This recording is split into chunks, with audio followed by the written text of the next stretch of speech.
Obrigado, presidente Jorge Viana, companheiro generoso com seus colegas e companheiros. Acho que é fundamental ressaltar, nesses momentos de debate, a qualificação dos nossos senadores. Aqui a última intervenção do senador Armando Monteiro, as intervenções que hoje à tarde, exatamente chamando para o Congresso Nacional, para o Senado Federal, a responsabilidade que temos para buscar saídas para o nosso país, quer seja da crise econômica ou quer seja da crise política do nosso país. Acho que o nosso Congresso, principalmente o Senado Federal, não deve se furtar e muito menos pecar por omissão do seu papel que tem perante a República, perante o Brasil, perante a democracia. Nós temos tantos temas para falar nesse momento de crise política. Tem a questão das reformas, reforma trabalhista, que explicitamente debatida, e agora mesmo um grupo de parlamentares criou a Frente Parlamentar pelas Diretas, que encontramos que é a saída para buscar tirar os problemas da crise política e solucionar o resgate da democracia. Quando se entra em crise, não tem nada melhor do que chamar o povo para apontar novos caminhos, novos rumos para o nosso país. Foi assim que o Brasil encontrou o seu caminho, foi através da democracia, que elegeu governos saído da força da luta do povo. Por isso que reconheça-se, embora nós tínhamos muita divergência no seu programa de governo, mas o governo Fernando Henrique Cardoso foi um governo forte, que acabou direcionando o país para um caminho. E o Lula também foi um governo forte, que acabou levando o país para um caminho de desenvolvimento, de distribuição de renda, de inclusão social, criando as políticas públicas que conquistamos cidadania para milhões e milhões de brasileiros. Por isso que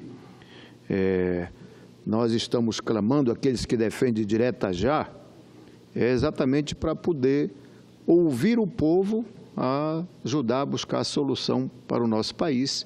E só um governo legítimo, com a força da democracia, com a força da luta do povo, é que pode tirar o país deste impasse que está criado, tanto no desenvolvimento econômico quanto na crise política. Mas hoje eu quero falar sobre os problemas lá do meu estado. Senador Jorge Viana, o Instituto de Pesquisa, o IPEA, com apoio do Fórum Brasileiro de Segurança Pública e pelo Ministério do Planejamento e Desenvolvimento e Gestão, produziu um estudo que confirma que nós já imaginávamos. O estado do Pará é um dos 5 mais violentos do Brasil.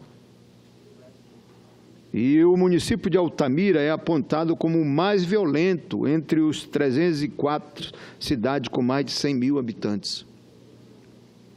Motivo, qualquer paraense sabe responder, é o descaso, é a falta de ações de segurança pública, é a falta de escola e de oportunidade para os jovens, sobre a impunidade e o abuso por parte dos que deveriam proteger o cidadão. Ou seja, é a velha ausência do Estado, é a velha ausência de políticas públicas que falta de oportunidade para a nossa juventude, para os nossos jovens, para as nossas crianças estudarem, desenvolverem o seu intelecto, desenvolver o seu caráter, para que não seja presa fácil da droga, da indústria do narcotráfico, que o nosso Estado, por ter acesso fáceis lá pela Amazônia, nosso estado é um dos grandes portas abertas do narcotráfico para o nosso para a entrada da indústria do narcotráfico no nosso Brasil. O estudo do IPEA, denominado Atlas da Violência 2017, foi lançado na segunda-feira, em 5 de junho, e traz dados consolidados de 2005 a 2015 em todas as unidades da Federação. Lamentavelmente, o Pará está acima da média da violência no Brasil, em praticamente todos os quesitos avaliados. De 2005 a 2015, o número de homicidas no estado cresceu mais que a média nacional. Segundo o Atlas da Violência, o Pará chegou a 2015 com uma taxa de 45 homicídios para cada 100 mil habitantes. Em relação a 2005, esse número de homicídios subiu em 62,7%. Os indicadores revelam um descompromisso com a segurança pública por parte das autoridades nos níveis federais, estadual e municipal. Os autores do Atlas da Violência de 2017 revelam que esse elevado índice de violência traz consequências fatais para a população. São implicações na saúde, na dinâmica urbana e, por conseguinte, no processo de desenvolvimento econômico e social. O que mais é cruel, o mapa da violência mostra que a juventude está sendo dizimada pela falta de ações ordenadas de combate à violência no Pará. O pico da taxa de mortalidade por homicídios se dá na faixa entre 15 e 29 anos. No Brasil, a taxa de homicídio é alta e preocupante, de 60 por 100 mil habitantes na faixa etária de 15 e 29 anos. No Pará, a situação é mais grave, 84,2%. No total, a realidade fica mais chocante que 1.936 homicidas, ou seja, mais da metade de crimes ocorridos no ano de 2015 no estado do Pará atingiram os jovens entre 15 e 29 anos. É muito preocupante o aumento do índice da violência no Pará. Nos indignamos também com a informação de que Altamira é a cidade com o maior número de homicídios. Falta políticas públicas. Esse incremento da violência reflete a ausência de políticas públicas do governo do estado. O Atlas da Violência no IPEA mostra em números a realidade em que o paraense já conhece, apontando o município no topo da lista, com um total de 116 homicídios em 2015, o que representa uma taxa de 107 por 10 mil habitantes. Altamira supera em mais de 3 vezes a média nacional de 28,9 homicídios por 100 mil habitantes. Senador Paulo Rocha, permite uma parte? Eu vou em seguida pegar o voo, mas queria lhe fazer uma parte. Primeiro é para cumprimentar a Vossa Excelência por ter trazido esse tema do Atlas da Violência aqui à tribuna da Casa e cumprimentar a Vossa Excelência. Eu estarei aqui segunda-feira de manhã, mas a iniciativa é sua. A Comissão de Direitos Humanos vai fazer um debate sobre os conflitos agrários. A senadora Regina está viajando para uma missão da comissão para o interior também do país, com a mesma área da violência, mas Vossa Excelência teve uma brilhante iniciativa, virão diversos convidados, inclusive os artistas chamados, que têm compromisso com os direitos humanos, para nós debatermos a violência no campo. E principalmente, por que não lembrar, com tristeza, claro, do seu Pará, das últimas chacinas que estão acontecendo. Por isso, eu fiz essa parte, antes de viajar, dizer que eu tenho um compromisso com Vossa Excelência. Segunda-feira de manhã, por iniciativa sua, vamos discutir a violência, mas aí, claro, mais especificamente no campo. E, ao mesmo tempo, cumprimento o senador Jorge Viana, que permitiu que fizesse essa parte, pela importância do tema, embora eu estou já vestido de roupa do bom combate, porque vou participar de uma série de debates no Rio Grande sobre reforma trabalhista, reforma previdenciária e a questão da direta já.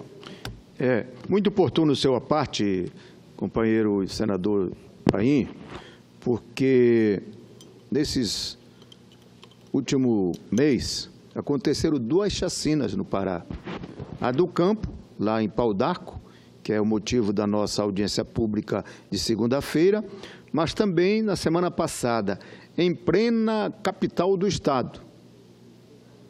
Conjunto de 10 encapuçados entraram numa rua, lá nós chamamos de viela, uma rua pequena, que eles fecharam as 2 entradas e saíram atirando a esmo, mataram 5 pessoas e feriram 19 outras.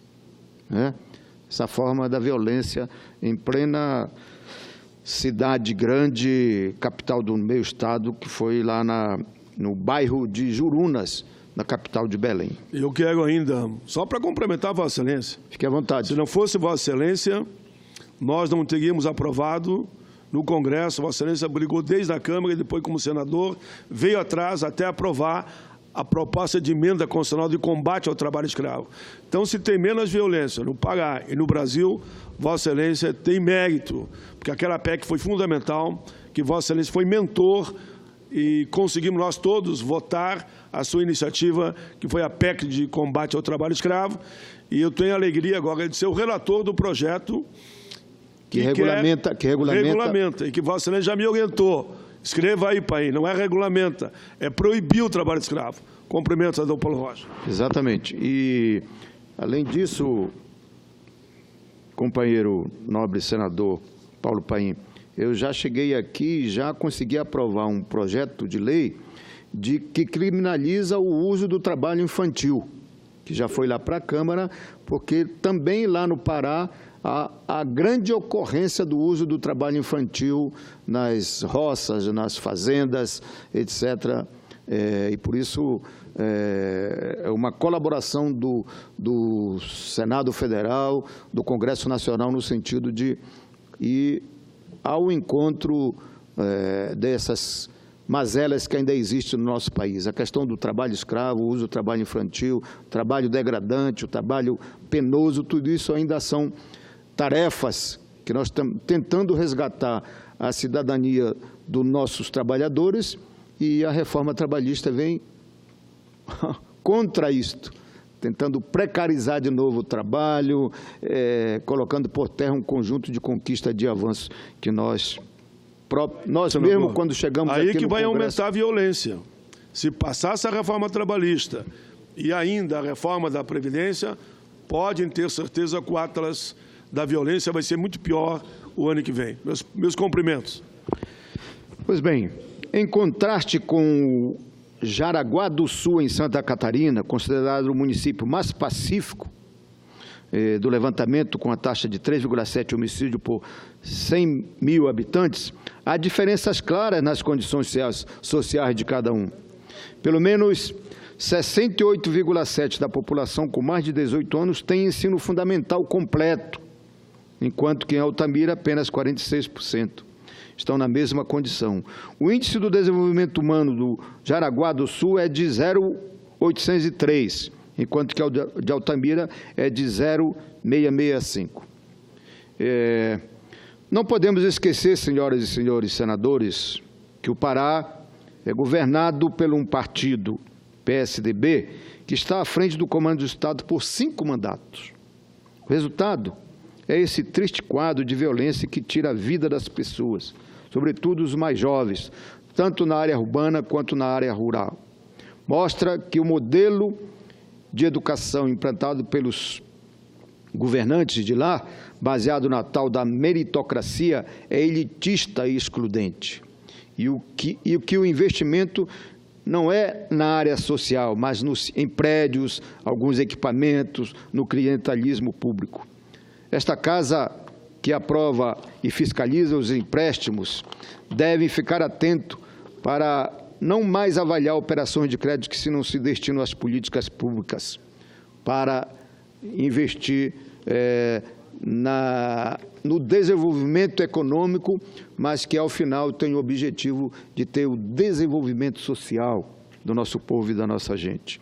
Por fim, Quero concluir dizendo que o presidente Jorge Viana, que preside essa sessão, tem experiência, que foi governador do Estado, no Estado da Amazônia, e que com certeza colocou o Estado no outro caminho.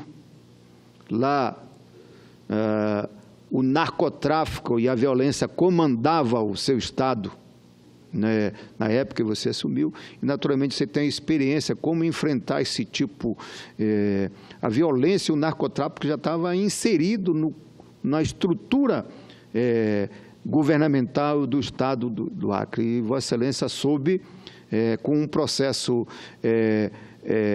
democrático, extirpar lá, ou se, pelo menos excluir do processo de influência na gestão do Estado e na construção, na perspectiva de construir um Estado social que pudesse levar o desenvolvimento econômico e social do nosso Estado. E é este o grande problema da nossa Amazônia, é que pensaram a Amazônia, desenvolvê-la só a partir dos grandes projetos agropecuários, grandes projetos minerais, sem levar em consideração de que tem que ter um projeto que inclua todos. Se for na questão da terra, na questão da floresta, tem que incluir o pequeno produtor, a política de incluir o pequeno produtor, a piscicultura, o processo de desenvolvimento na exploração da autossustentabilidade da floresta. Enfim, isso é que vai criar condições de que a nossa juventude, prepare a nossa juventude tecnicamente para que se avance e processe isso. Felizmente, durante o governo Lula, se avançou muito essa concepção para tirar essas diferenças do desenvolvimento regional. O fortalecimento da Sudam e a perspectiva de direcionar investimentos para a agricultura familiar melhorou em muito e avançou em muito, diminuindo os conflitos no campo. Isso com a criação de 3, só no meu estado, foi criado mais 3 universidades e se avançou a criação de 10 escolas técnicas no interior do nosso estado. Isso cria condições e oportuniza a nossa juventude a estudar, a se preparar tecnicamente, intelectualmente, para poder ajudar o desenvolvimento, e com isso a gente cresce, desenvolve, distribuindo oportunidades, distribuindo renda, e com isso o Estado tem capacidade de melhores investimentos em políticas públicas de inclusão e de cidadania. Esta é a saída para o nosso país, para as nossas regiões, e que com certeza cria perspectiva de uma sociedade mais pacífica, mais humana, e que por isso é isso que a gente persegue. A saída do nosso país não tem outro jeito. Não tem milagre que não seja através da democracia. E para poder recuperar e tirar o país da crise econômica e política, só eleições novas para eleger os nossos governantes. Aí sim nós vamos retomar de novo. Esse Brasil é grande, é rico, tem potencial de se recuperar e sair dessa crise econômica e, portanto, a saída é sair da crise política. E a crise política só se resolve com o povo intervindo no processo de escolha dos nossos governantes. Obrigado, senhor presidente.